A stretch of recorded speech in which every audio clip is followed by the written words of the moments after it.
కొంతమంది ఆయన పేరు మీదనే చలామణి అవుతున్నారు, కొంతమంది నకిలీలు ఎప్పుడు ఉంటారు.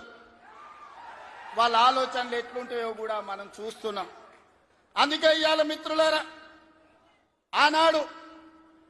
ఈనాడు మేము అందిస్తున్న ఇందిరమ్మ ఇల్లు కావచ్చు, ఆనాడు ఎన్టీఆర్ గారు మొదలుపెట్టిన పక్కా ఇళ్ల పథకమే ఈనాడు ఇందిరమ్మ ఇళ్ల పథకం అని నేను ఈరోజు గర్వంగా చెప్పదలుచుకున్నా. ఈనాడు 3,24,00,000 మంది సన్న బియ్యం ప్రతి పేదవాడు దళిత వాడల్లో అన్నం తింటున్నాడంటే, సంటి పిల్లలకు బుక్కెడు పువ్వు తినిపిస్తున్నారంటే ఆ స్ఫూర్తి వెనకాల అన్న 2 రూపాయల కిలో బియ్యం పథకం ఉన్నదని నేను ఈరోజు చెప్పదలుచుకున్నా. ఇవాళ మేము ఇందిరమ్మ చీరలు ఇస్తున్నాం ఆడబిడ్డలకు. పండుగ పూట నాడు పెట్టే మేము చీర సారెగా భావించి ఈనాడు పాలపిట్టల లెక్క ఈరోజు మా ఆడబిడ్డలు చీర కట్టుకుంటున్నారు.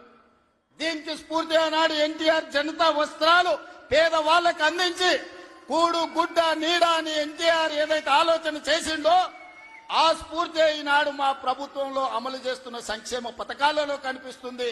మీరు ఒక్కసారి ఆలోచన చేయండి.